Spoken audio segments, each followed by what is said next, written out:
or knew what a big klutz I was, that was probably the scariest moment of this whole presentation, was me trying to get up those stairs in these heels. But I made it. I made it. Yes. Hello, C2 friends. For all of you back there, I can't see you, but hello, I'm thinking of you. So here's a question. What was one of the hottest memes of 2013 and is still roaring today? Ladies and gentlemen, may I introduce to you Super Shibe, otherwise known as Doge. Oh, and yes, the foundation of all human experience. What? Am I crazy? Is this lady on crack? Right? I mean, look at this thing. It's a doggy.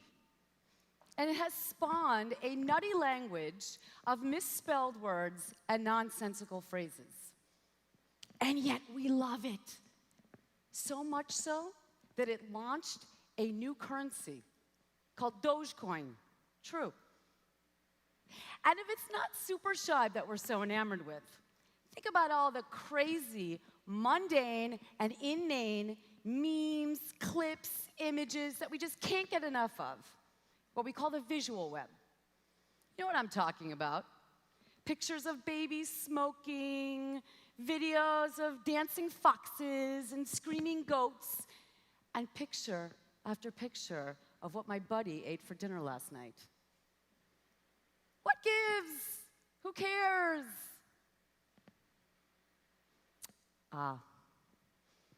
But don't be fooled, because this stuff is amazing. And more than that, it is pretty damn meaningful. Now, I know what you're thinking. Meaningful. When you think of meaningful stuff, what do you think of? You probably think of raising children, going to school, preserving family memories. You don't think Super Shibe. And I get it. Because when I first started out at Google, I was in the exact same place as you, only worse. Because you see at Google, I'm the meaning chick. I look for the hidden meaning behind our behaviors in the digital space. I don't just look at what we do, but why we do what we do. And here I was, first few months of my job at Google, and I'm faced with this stuff. And I'm thinking, yikes. Is this a place where meaning can be found? Or is it all just a bunch of bullshit? Like, should I pack my bag and get the hell out of Kansas? But then I took a step back. And I breathed a little bit. And then I started to get psyched. I mean, really psyched.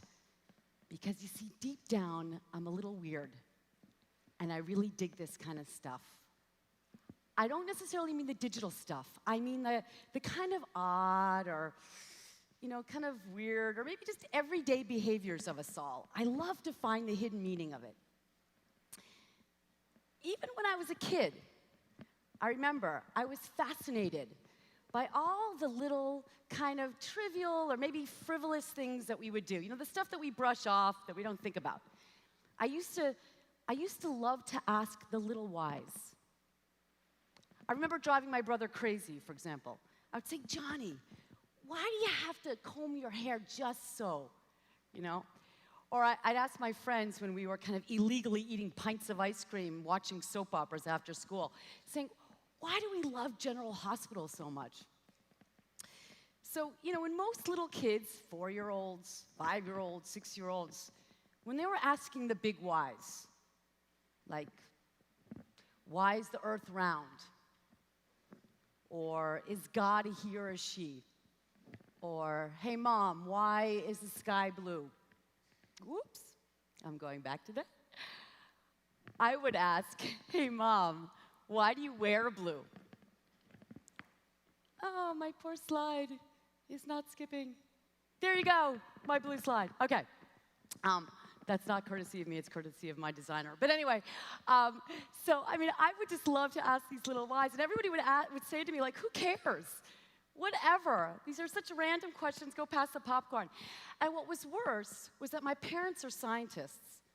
So they're asking the big whys. Like, why do we have cancer, right? So there wasn't much play for my little whys. But I guess I must have felt that as a kid, somewhere in my little brain, that no, the answers to those little whys could be somewhat revelatory, interesting. So fast forward to university, and I found home. Because there I discovered anthropology, where there were a lot of people like me asking the little whys about human behavior, about what we do every day. Now, one of the basic tenets of anthropology is that we have agency. We're not stupid. We don't just do things randomly. There's meaning behind what we do, and you just sometimes have to dig a little bit deeper to find out what that is. And then after school, I found a job in advertising, where as a brand planner, I could ask the little whys about what we buy every day, from lipstick to liquor to Louboutins. Well, we don't buy Louboutins every day, but a girl can dream, right? But anyway, and back to branding for a second. For those of you who spend a lot of time in the branding world, we know that the answers to those little whys can be quite powerful and lead to some major brand success. But then I started getting restless. And I wondered, could my quest for the little whys, could it have a role in other worlds? Could my desire to dig into the human condition, could it somehow lead to creating a whole new slew of products and lead to new ideas? And so when Google came knocking, I jumped. Yes, the scooters are fun. We've all seen The Internship, right? And the food is very delicious, maybe a little too delicious. But what really attracted me to Google was its goal, to create digital products and experiences that elevate society and humanity. And I thought, maybe this is a place where I could ask the little whys about digital, about how we connect with digital. And bam, there was a meeting of the hearts and minds. And here I am at Digital, and at Google, and I get the chance to ask those little whys. I get the chance to dig into the underlying meaning behind our relationship with the digital space to help Google and help my clients come up with digital products and brand experiences that are quite meaningful and powerful. But remember, let's go back to the beginning, right? Because I was face to face with this stuff a few months in. It wasn't so hunky-dory. But I said to myself, you know what? Here's my chance to ask the little whys. I mean, it can't just be all this, right? There's got to be something else going on. I mean, how can we be doing so much of something if it means so little to us? So I had to dig in. And I picked up the phone and I called my anthropology buddies, the guys that I worked with when I was in advertising, to unearth the deep value of our relationship to products and brands. And I said, let's do the same thing here. Let's do the same thing with the digital space. Now, mind you, this wasn't the easiest sell into Google. Right? Google is known to be highly quantitative, very data-driven, engineering culture. And here I was, asking them to fund a sizable project where we would take a few guys who spent about 10 years in Papua New Guinea, hanging out with folks like this, investigating religious ceremonies and death rituals, saying, we're going to go and use them for digital, okay? It's not like you see a lot of cell phones in this picture. So there's a lot of raised eyebrows at this, a healthy debate. But they said, go ahead. And so off we went. Now, don't think that I wasn't biting my nails the whole time. I was like, please don't come back with nothing. I mean, I would look like the biggest fool. And by the way, every time I send the anthropologist out in the field, I still beg, please don't come back with nothing. So here I was, and I was like, please don't come back with nothing, please don't come back with nothing, please don't come back with nothing. And did they come back with nothing? No. What they came back with was fascinating. And it confirmed my original hunch that all this visual digital play doesn't mean so little but so much to us. It's not meaningless, but meaningful. Even this is profound. This picture of a mangy, dirty tire. This is a picture that landed in my Instagram feed one morning. And yet, why should I be surprised that it did? The irony here is that thanks to the digital space, we have access to the world's masterpieces. We can see art forms and artwork like never before, and yet, most of what we take pictures of or videos of, most of what we share, most of what we upload are images and pics and clips of everyday stuff, right? I mean, how many times have we seen that picture of the latte with the creamy white, flowery swirl on top? Or picture after picture of the panting dog, like Super Shy. Or the beach selfie. What's with that? But when we started investigating our feeds more closely, what we noticed is that we don't just dump everything in there. We don't just necessarily shoot everything or share everything. No, we winnow away.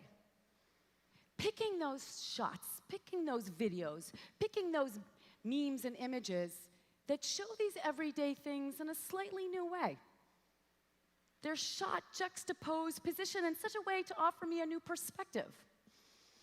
A new perspective on the dog, or latte, or beach. But still, what is the darn appeal? Well, the answer is surprisingly deep. Since the beginning of time, we have all asked ourselves that scary question that always seems to crop up when we're sitting in traffic, filling out those deadly forms, we call them tricks at Google, waiting for the delayed plane, where we ask, is this all there is?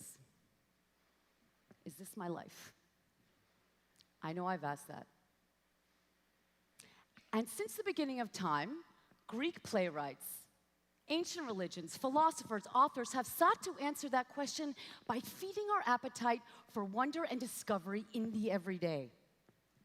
As Proust said, the voyage of discovery is not in seeking new landscapes, but in having new eyes. I love this quote because you see, we seek the wondrous and the beautiful and the exciting in the everyday to show ourselves that our everyday lives, what we eat, what we wear, where we live, aren't mundane, but full of discovery, full of beauty and wonderment.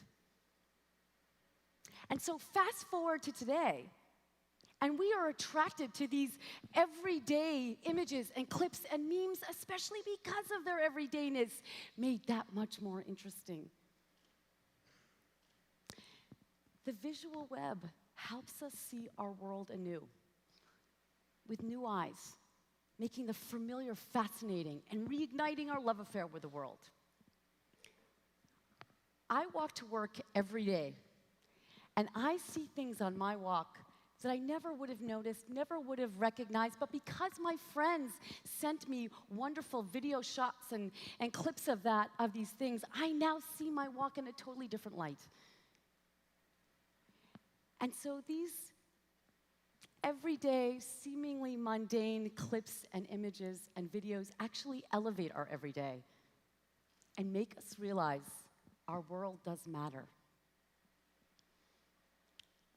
And so for all of us culture creators out there, advertising folks, designers, brand managers, maybe there's a hint for us. I know we often try to find the new thing. But maybe sometimes there's value in taking what's familiar and helping people rediscover the beauty of it, or bringing it forth in a new way.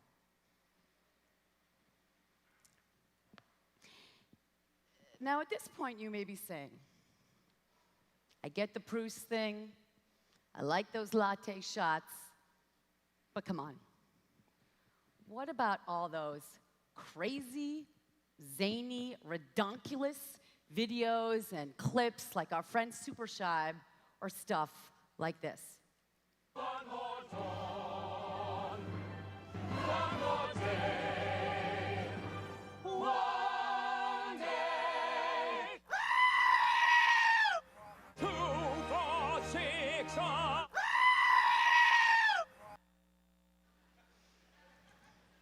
right?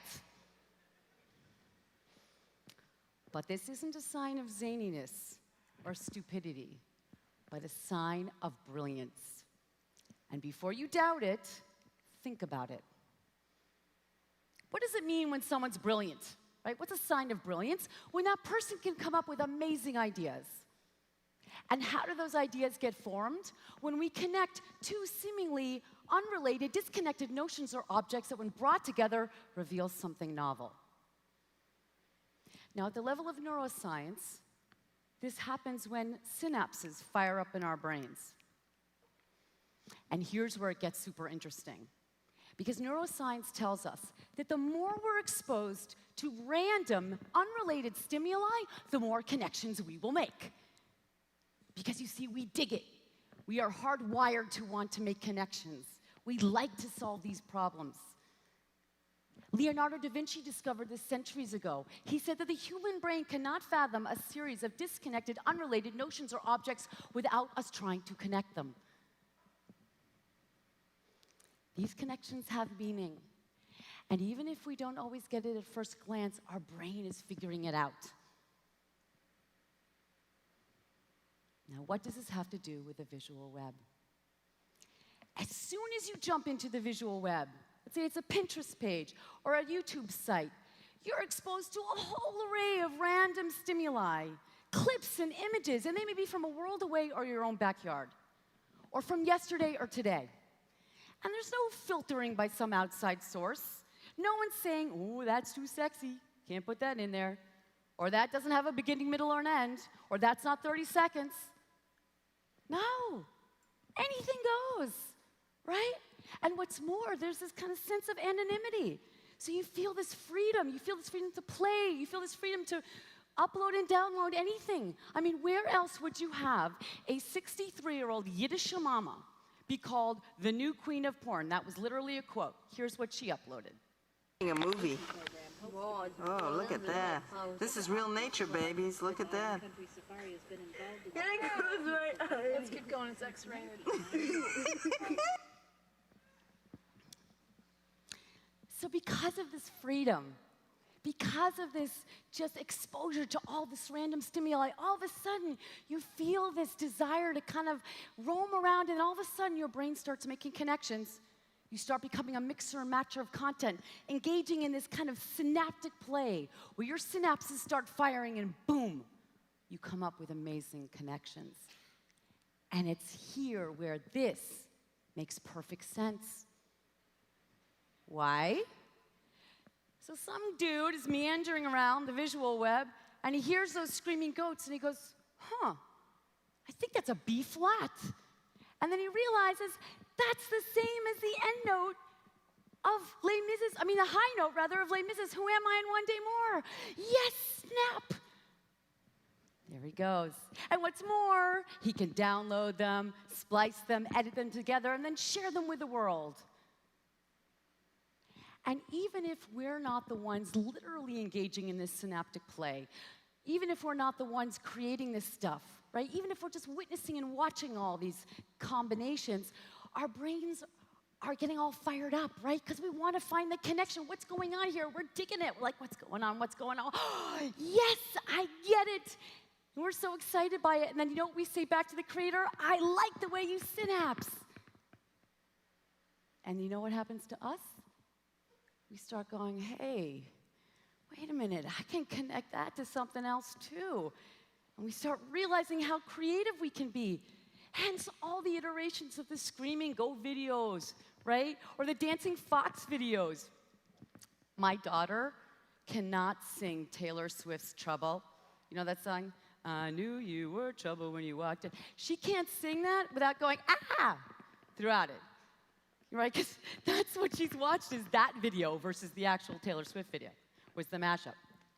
And of course, this explains why there's iteration after iteration after iteration of our friend Super Shibe. It begs for this synaptic play. You're mixing and matching these words along with its face and popping it into something in pop culture. And our brains are going, wait, what's going on? Oh, I'm figuring this out. Oh, I like that. And if you think that just crazy people are making this stuff, even brands have gotten into the mix. One of my favorite examples of synaptic play is from the UK telecom company 3.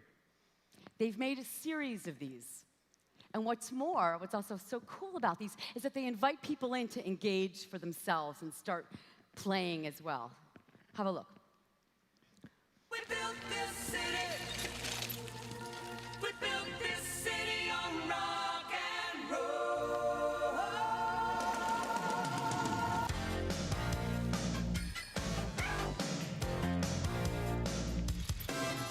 Say you don't know me, I recognize my face. You say you don't care who goes to that kind of place. Marconi plays the mama. Listen to the radio. Don't you remember? We built this city on rock and roll. We built this city on rock and roll.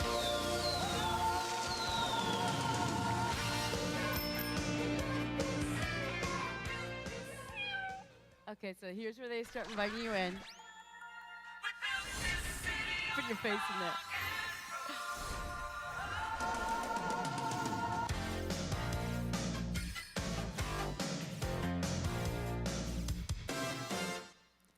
I remember when I shared this with my buddies in New York, and they were so psyched to put their faces, in that morphing thing, and then they found out you could only do it in the UK, so they were like pissed at me for a week. But I mean, that's so amazing, right? Like, the associations our brains have to make. We're becoming associative thinkers much more than linear thinkers right now. And so, net, don't stay away from all this redonkulous stuff, from all this synaptic play. No, dig way deep in there and invite your kids to it and invite your consumers to it. Hell, go make them yourself and share them with the world. Our brains will thank you. Wow. Such a maze in Super Shibe speak. See how brilliant we are? Now, speaking of sharing, something interesting was revealed in our research, which is that so much of what we share, clips, memes, videos, is that which elicits this gasp of energy, this kind of laugh out loud belly laugh moment. Why? Because we share this stuff because we get a rush of pleasure in knowing that others are experiencing the same happiness and energy that we are. I thought, I'm going to test this out for myself. So I took that funny goat video and I shared it with my kids to see what would happen. Let's take a look.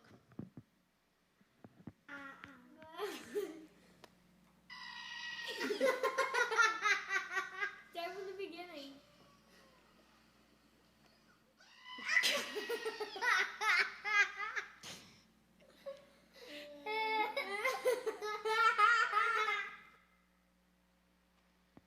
And it's true. I didn't show that video again, the Screaming Go video, so I could watch the video again. No, I was too busy looking at their faces and hearing their peals of laughter and feeling so good. So what's going on? Are we all of a sudden all so altruistic and we want everybody to be happy? No. It's more fundamental than that. We're hardwired to want to do this. I'm going to share with you another video and watch what happens with the interaction of the twins. See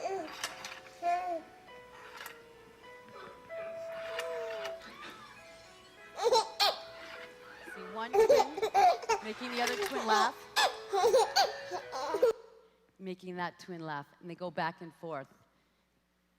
You see, we learn from our very first months of life that when we offer others gifts of happiness, we get so much joy in return. What's our first emotional reaction, our first gift of happiness? It's the smile. Donald Winnicott calls it the social smile. And what happens when we smile for the first time at our parents? What happens? Someone in the audience tell me. They smile back. And we babies, we feel this rush of pleasure because we know we're loved. There's a lot of evidence to show that when babies start smiling like this, the mother-baby bond escalates. And this extends to our larger social network as well. We learn that by offering others happiness, we get that much more joy in return because we feel bonded, we feel connected. By the way, this is why we tickle our kids. Even chimps tickle their young to elicit that ha ha ha ha ha ha reaction because they know it's going to bond them to each other. And so when we get a laugh out loud or energy-inducing clip or meme or video, like my friend Siberia here, we can't contain it. No, we've got to share it because we know that when we share it, they're going to feel happiness too, and we're going to be bonded that much more. So when we share a clip or a video or a meme like this, we're not just sharing it, we are sharing in it. And we're not just a consumer of all this energy anymore, we get to be a provider of it too. Constantly fueling this connection we have with others. We call this the energy exchange. And it's the energy exchange that reminds us that we're connected and that to you and to you and to you, I matter. Now, I know that oftentimes we have serious messages to tell, or serious stories to share, or serious brands that we want to talk about.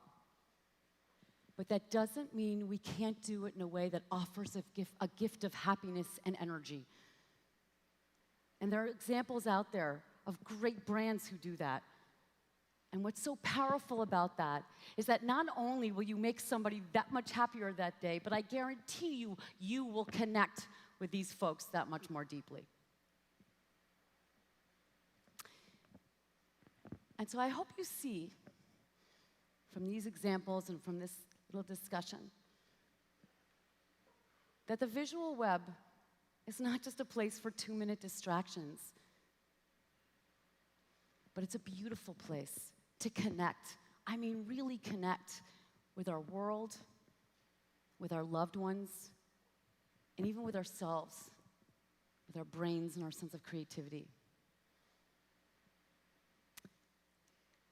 Now, I'm sharing this story not just so we can marvel at all of our digital behaviors, well, that's fun, but also so that you could see the power of asking the little whys.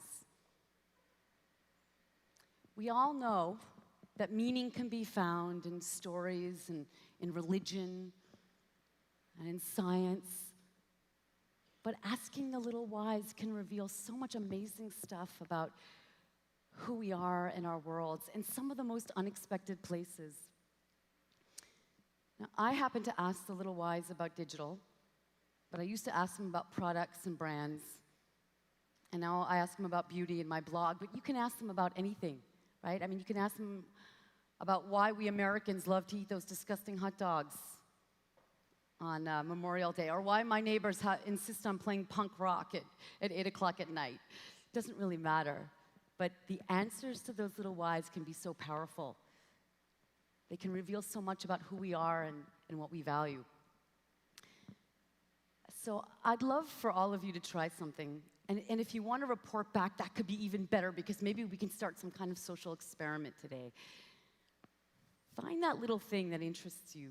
And it could be even trivial to others, but somehow it intrigues you, like why your kids like to wear purple sneakers. And ask yourself the little why. Dig deep. And I bet you will come up with some big answers. And I am certain you will never see things the same way again. I do so hope I can chat with a number of you throughout the conference. Wow. Much thankful, such humbled.